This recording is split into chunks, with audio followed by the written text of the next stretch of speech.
She was like, you know what? Let's do therapy. I had seen some commentary on TikTok. Should you go to therapy with your friend? Because it created this whole discourse. There was one side that was like, women be fighting harder for their men than they do their friendships. There was another side where they were like, friendship shouldn't be that hard. That's ridiculous. So I'd love to hear your thoughts on that, Amanda. So my thoughts are, it depends on the person. If this is bestie, I'm coming with it. I'm not just giving up on bestie. Like, I want to be able to say I exhausted every option. I fought for this, and I could actually write out a list of all of the things that I did, and I want to be able to say I fought for this. Yeah. So if this fell apart, it's not on me. I don't know about y'all, but I want to know. I want to have the assurance that if this fell apart, I gave it my best. So I want to be able to say, did I pray about it? Was I loving? Did I need to apologize about anything? Was there a wrong that I overlooked? I literally asked Michael, is there a part where you see where I could be wrong, where I could have missed blah, blah, blah? And he helped me on some of those things. And so even with that, it's like, I'm trying to make sure I have done my due diligence. Yeah. Did I go to therapy?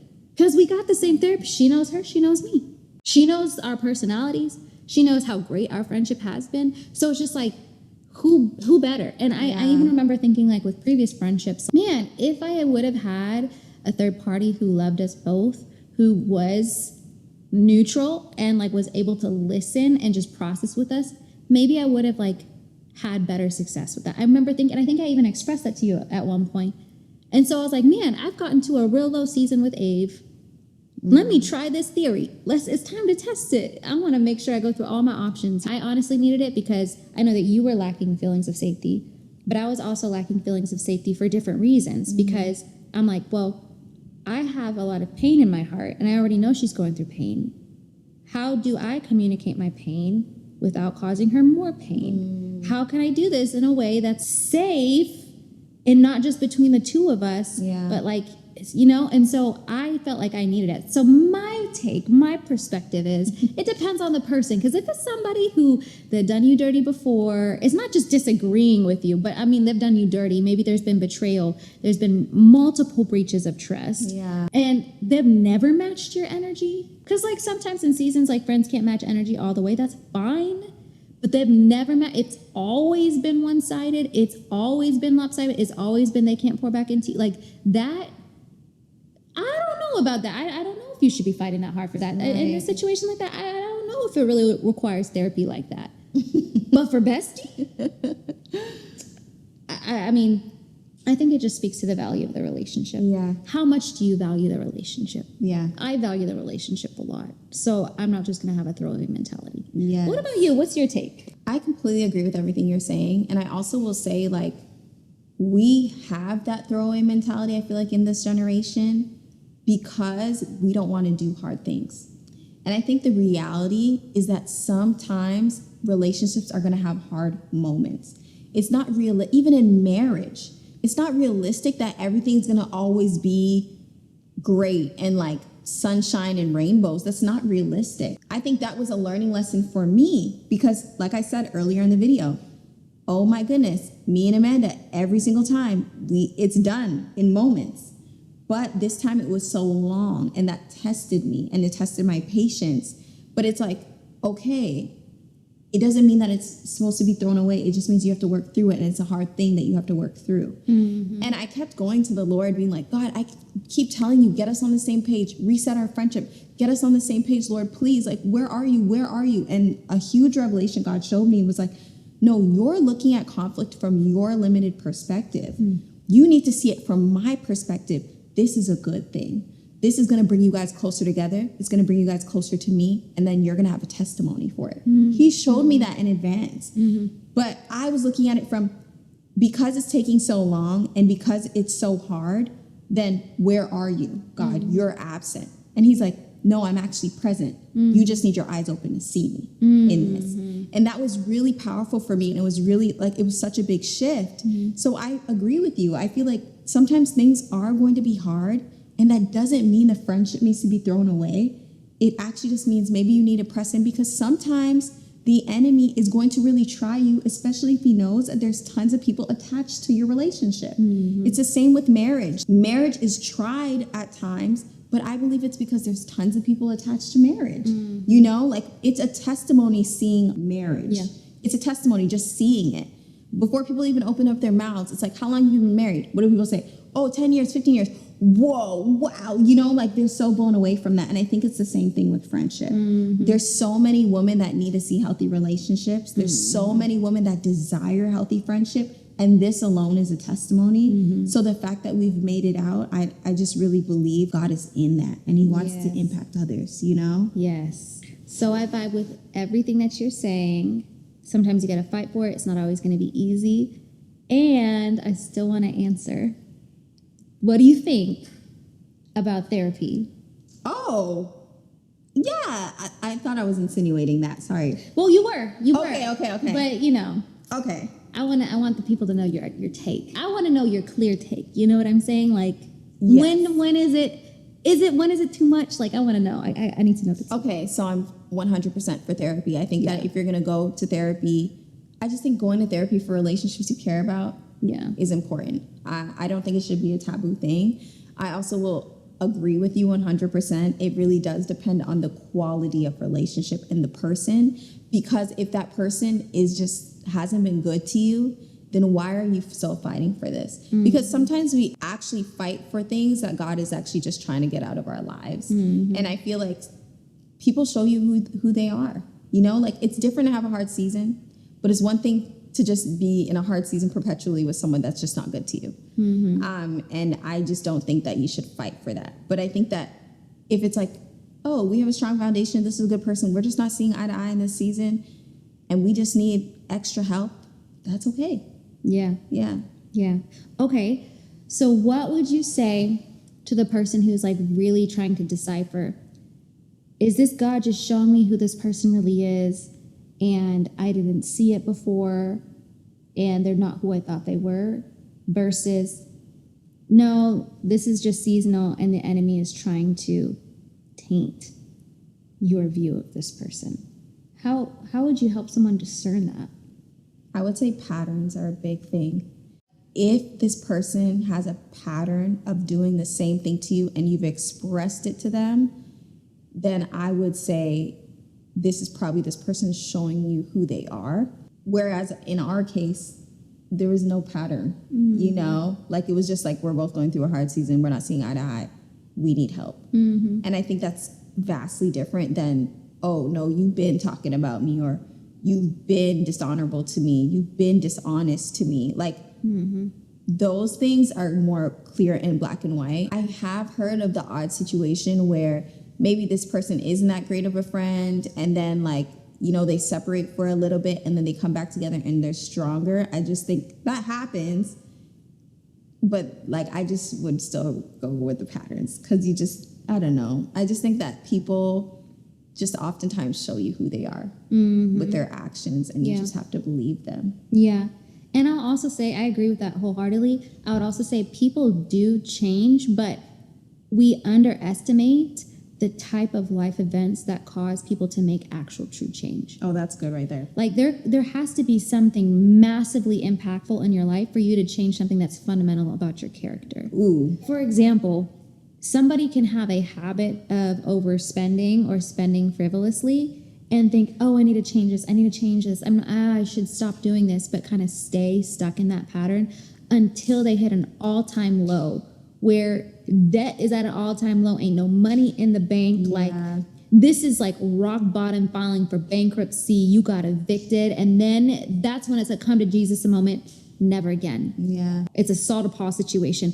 I'm different. I'm never going back to that. That's the type of life events that has to approach someone in order for something that's fundamental to their character and is habitual for them to actually change. Because people don't normally change their habits just by like growth. They might like tweak them, but big changes in character normally happen by big events. Yeah. That's why I think it's important to trust who people show you to be as they are. And that's another reason why I really was reminded to be patient with my relationship with Avrielle, because she has such a strong track record, and the foundation that was behind it was one that is hard to come by. Yeah. You're not common, nor am I. We're not common type friendships. It's not common that somebody loves well, honors, navigates navigates conflict well, believes the best, is intelligent enough. Can we talk about being smart? Is intelligent enough to draw the right conclusions and like have a legitimate conversation without it like going over their head. That's hard to find, honestly. It is. Because sometimes you're arguing with people because they just don't get it, because they're just not smart. Ooh. I'm just gonna say it, and like, hey, it may come out a certain kind of way, but like, you got to be on the same level mentally. Like, that's hard to find somebody who's on the same level as you mentally, like here, to where we can talk straight to straight and hear one another, understand one another. Like, that is not easy to find. You can tell how special and valuable something is based on how long it takes to replace it. So if I That's good. lost Michael, God forbid, for whatever reason, I don't know if I'll ever find another quality of man in my life, That's so in my lifetime. And so, like, certain relationships, they're kind of common, but to find somebody who you truly feel like you could be your true self with, they can hear you, they understand you, like they navigate things like that, that's not easy to come by. I can find another person who's prophetic. I can find another person who's gifted. I can find another person who's really pretty, even though she's like exceptionally pretty. But it's like there's so many like qualities about her that are special, but still you can find other people like it. But to find some of those intrinsic qualities of like, no, we see eye to eye, we get each other, we understand each other, like we can be right here and be like, you think that too, you blah, blah, blah. You know, like that is so rare and so special. Yeah. And so I think remembering how much you value that relationship and like what level that holds in your life really matters. Really I don't know where I started. I don't know where that started, but I guess I'm landing the plane there. I just love what you said about you can tell how valuable something is by how long it'll take to replace it. That was if you guys don't take out your notebooks, because that was a gem right there. Can I tell you a secret? What? It was Michael's quote. Oh. Michael told me that. I was like, am I going to take credit? Am I going to take credit? Am I going to tell the truth? It was so good. Well, okay. you know, Michael be in his bag. Michael okay? really be in his bag, okay? Yeah. Listen, like that is so good, and that's so true because you're truly irreplaceable, you know? And yeah, and I feel like if you feel like, this is how I do it. Maybe this is wrong, but literally, I even said this to you the other day about something else, but literally, I was like, okay, if I do this thing, am I going to feel like I showed up the way that I was supposed to? Am I going to feel like I was a good individual to this person? Whatever. And can I walk away with my hands washed knowing even if this ends wrong, I feel like I'm the one that's like good? Or not I'm the one that's good, but you know what I mean? Like I'm the one that's in the clear. I'm the one that doesn't feel like I've lost. Mm-hmm. Then you know what? I can do that. And I feel like if you can approach a friend that way where you're like, you know what? If I know that I did the right thing, I know that I was in the right, and this relationship still ends off bad, and I don't feel like I've lost something, then that's chances are how you know, like, this person is replaceable or not. So I just love that you said that because I don't feel that way. Like, I feel like with you, it's like, dang, I feel like we're both such good quality people that it would be a loss for the both of us. Yeah. And the thing is, you and I come across important people all the time. Let's be honest. Like people who other people would deem as important. You know, we've met a lot of influencers. We've met a lot of wealthy people. We've been in green rooms before. Like, it is not uncommon for us to come across people who others would deem as important people. Yeah. And yet, you and I both agree that out here, it don't matter if you're deemed as important or not important. Some people still don't have it internally. We've seen it firsthand, you know? Like, there could be people that somebody overlooks, but they have those internal qualities. So true. Or there could be somebody who has all of those things, and they have those internal qualities. Regardless, it's not in higher concentrations with, like, you know, people who other people deem as like so much better or so much. It's not in higher concentrations. It's just rare all around. It is. It's rare to find. 100%. Yes. I agree with that. I'm so glad that you touched on that. Yeah, because that's why, this is a side note, but that's why one of my biggest pet peeves is when people overlook people because they don't have a platform. People overlook people because it doesn't seem like they have that much going on. I'm like, do you understand how rare this person is? Like, open your eyes, you know? Like, this is incredibly rare. So I just love that you said that. It's so true. Yeah. I think what we have is rare too. I agree. And that's exactly why the enemy would attack it. And another thing I'll say is I made a commitment to Ave. I said, in order for this to be a covenant relationship, I would have to make a covenant decision. And I said, I don't have to worry about our friendship falling apart because I've made the decision I'm going to be friends with you for life. I've already made that decision. And so that's a decision that goes through my mind a lot in the season that we just walked through. Yeah. I made this commitment. And the thing is, when you're able to make a commitment like that because the relationship truly is that valuable, then first of all, you're holding to your word. Yeah. And second of all, you can have confidence knowing that if I'm right with God, if I'm navigating this correctly based on the instructions that God has given me, and I'm actually praying for this relationship, and I'm doing my part, I'm not giving up, and I'm still trying, that if it fell apart, it's not because I let up on my covenant. Yeah. Because I can't control Ave and Ave can't control me. Ave can only love me and love God for this relationship. And I can only love her and love God for this relationship. But I can't make her love me and love God. And she can't make me love her and love God. Yeah. So in times of like trouble, if you have made a covenant commitment to a person, or even say like, I love you for life, right? Like if you've said that with your mouth, then you got to be able to say, I can't control what this other person's going to do, but what I am going to do is do my part and be able to say, I love them and I loved them and I love them and I continue to love them. That's so good.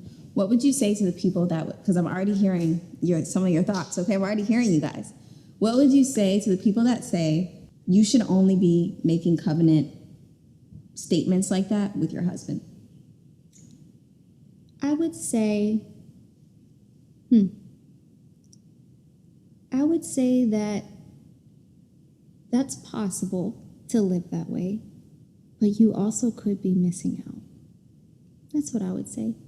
Because there's nothing like the comfort of feeling like Ave is always going to be there and she has my commitment.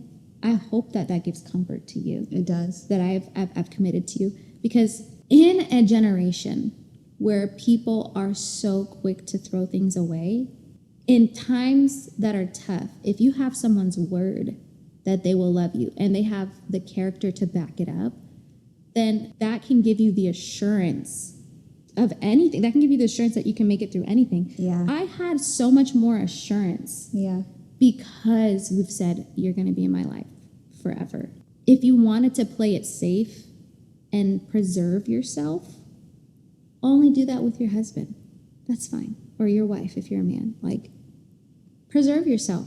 And it'll probably save you from potential heartbreak, even though your spouse could potentially break your heart too. Like, the way I see it is this, though. Any covenant relationship you have apart from God, if you're making a covenant with them, you have no control over them holding their word. Yeah. You only have control over you keeping your word. God is not a man that he should lie. So he is always going to keep his word to us. Even when we are faithless, he is going to remain faithful. Yeah. We have the assurance of that. I break God's heart all the time, and he's faithful to me. But that being said, there is no human covenant, no matter how good they are. Ave is so good. Michael is so good. No matter how good they are, I will never have 100% assurance that they'll keep their covenant. But what I can do is give what I have. So good. I have assurance of what I have control over. I know that I'm going to give my best because I gave my word. Regardless of what covenant you make, there's always a risk involved. But you can control yourself and you can say, I commit to love, even when you don't commit to love. So good. That's what true love is. True love knows no greater thing than this. to lay down one's life for a friend. Yeah. Like that's it means to love one another when you lay down your life. And you're laying down your life when you're saying, I'm committed to this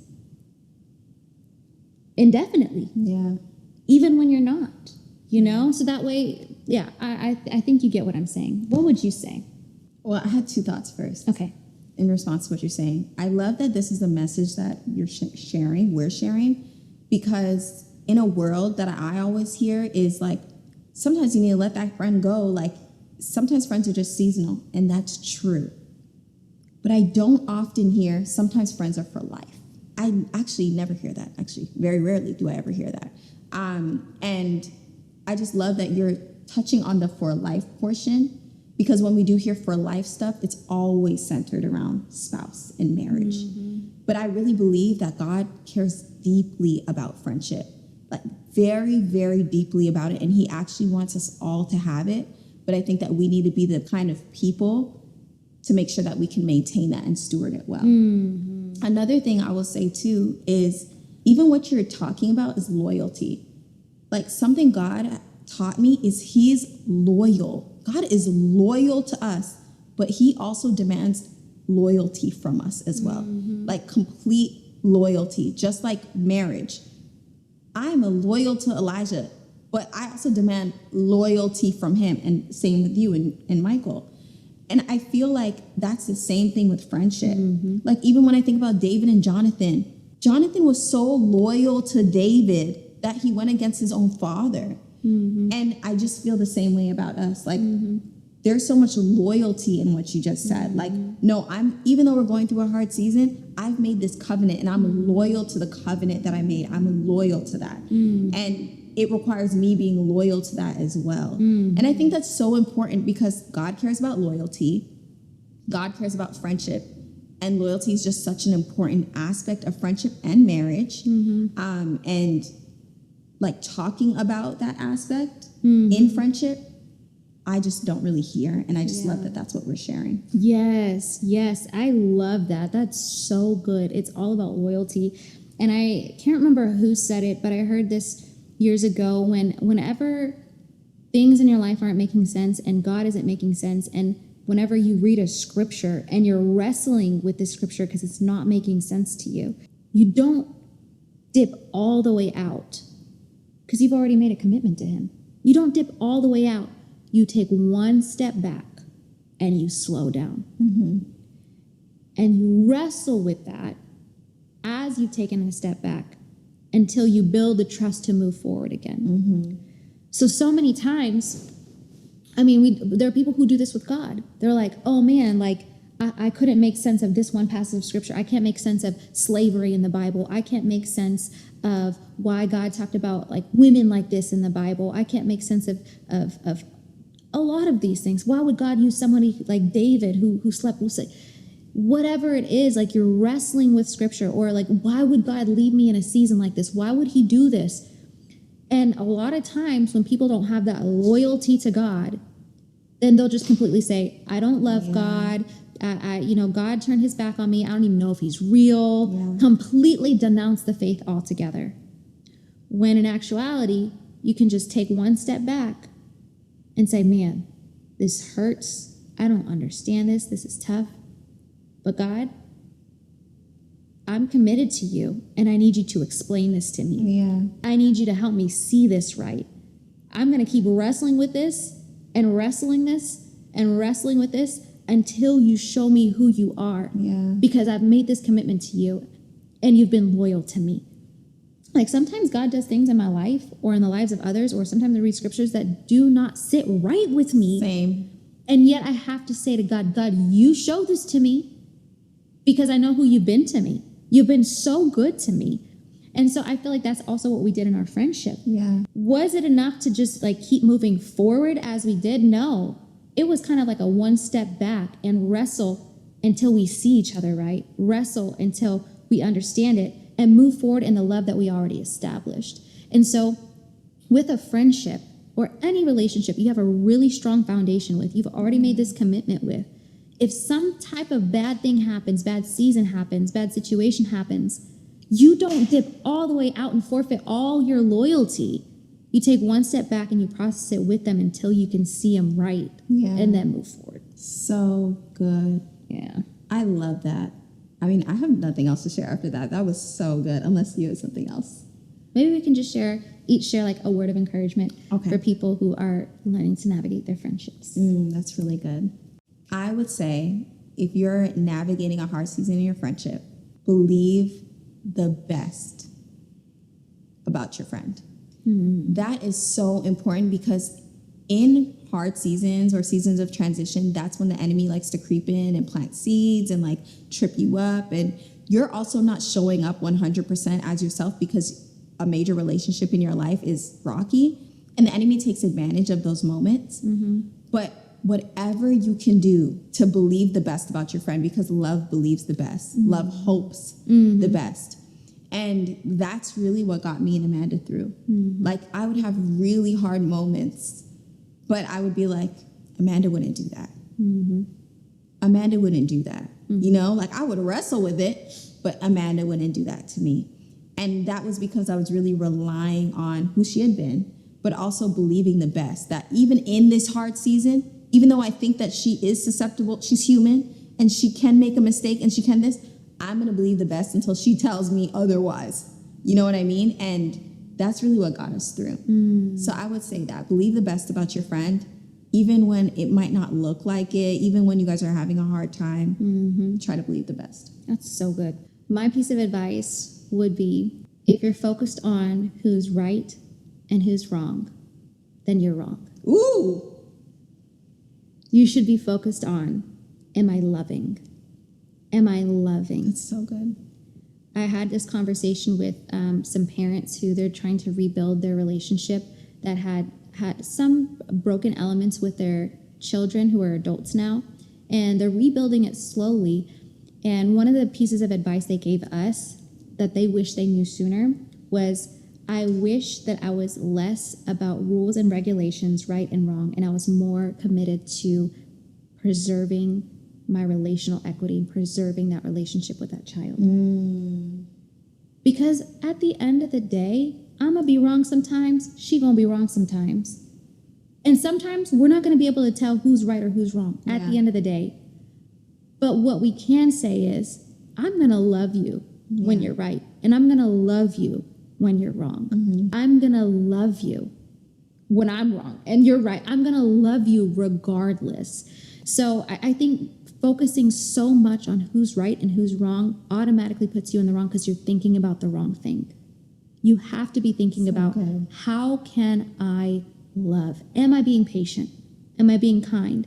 Am I keeping a record of wrongs? Am I boasting? Am I being proud? Am I self-seeking? Am I believing the best, hoping the best? Am I persevering? Like, because the greatest of these is love. The three things will remain: faith, hope, and love. So good. Not right and wrong. Faith, hope, and love. And if you're rooted in faith, hope, and love, it's going to get you right. Oh. You're going to find out what's true and what's right, because God is love and God is also true. So good. And so if you seek love, you will find the truth. Yeah. But if you just try and figure out who's right and wrong, you could actually miss a God-sent relationship So good. because you're thinking about the wrong thing. So that's what I would say. I love that. That is so, so good. Can I also add a little Please do. practical thing? Go. Girls, shut your mouth, okay? Literally, shut up. I know it's so easy that, like, when you're in a tiff with your friend, to like go to like Sarah, Billy, and Samantha, whatever. Oh, this is what happened, and this is what we're going through, and then you just open up so many doors to so many voices. And I just really want to make sure that, like, you just go to God, you go to your spouse if you have one, and you go to one other trusted person.